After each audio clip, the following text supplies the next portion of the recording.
boys. The cycle goals, no matter what the time frame, should always be avoid all side effects and keep the blood work looking good. Dr. James, do you ever get side effects? The only side effect I get is greatness. Hey, got your girl in the cut, she choose a club going up on a Tuesday.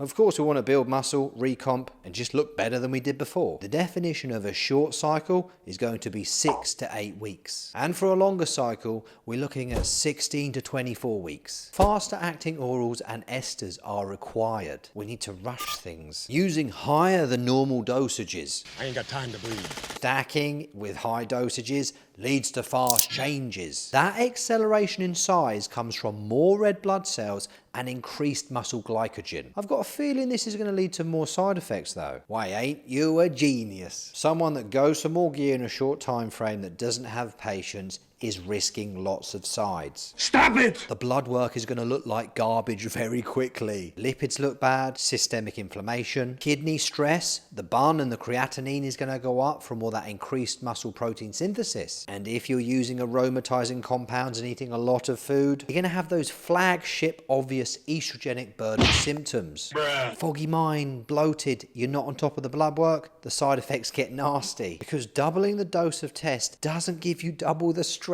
What?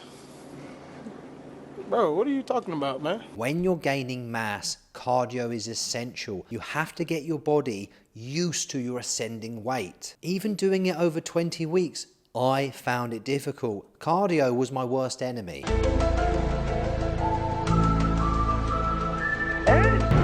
You've got to have an open schedule for this so you can take advantage of the increased muscle protein synthesis. You're looking at training twice a day, and as soon as you drop the gear post-cycle, you're going to realise a lot of the muscle that you thought you built was simply intramuscular water. And now you're barely ahead of where you were before the cycle.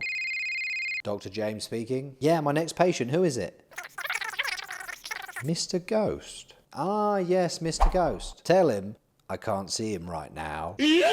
Let's look at the longer cycle now. It's going to be less dramatic for the results, but the side effects are going to be much easier to manage. That is if the guy is not aggressive with the dosages from the start. And he selects the correct compounds for his blood work. Less ancillary drugs will be used, so it's going to be a healthier start, and then you're going to have that theme throughout the cycle. There's more time to get new gains. A high amount of muscle protein synthesis in a longer cycle will result in more muscle tissue at the end. Running a longer cycle is clearly the safer, smarter option. In my world, common sense always tells me to protect my health. Also run HCG on cycle to maintain testicular function. Personally, I continue my muscle building phases until I become insulin resistant, I'm dissatisfied with my muscle to fat ratio that I'm gaining, and also until my blood work tells me different. Bulk until you hate your body, and on the flip side of the coin, cut until you hate your life. I don't feel so good.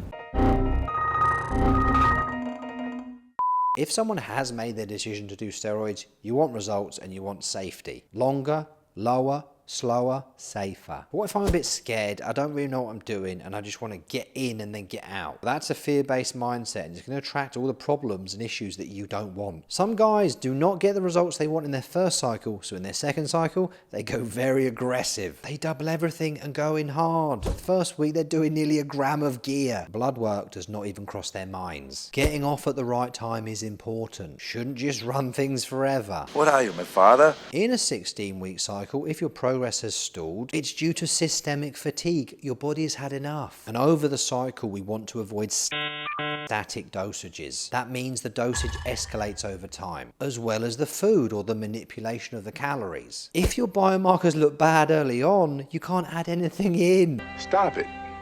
Get some help. You can't progressively overload on the gear, and you have to get off the cycle. Most guys go too quick from the start. Their blood work looks awful at week 6, and they have to jump off. So they did a short cycle, but they never planned to do a short cycle. Overall, the higher the dosages, the more the health markers start to decline. So a longer cycle, progressive overload training, a moderate surplus or a calorie deficit, with the selection of refined anabolic agents at the right times. You know this because it matches your blood work. That type of protocol understanding is more than enough to transform a physique. If you think you need help and guidance to make the most overall effective choices to level up up. You can reach out to me via the description box below this video. Hit that link and I'll get back to you as quick as I can. The next video coming up is answering the question, what's best? More test or more anabolic agents?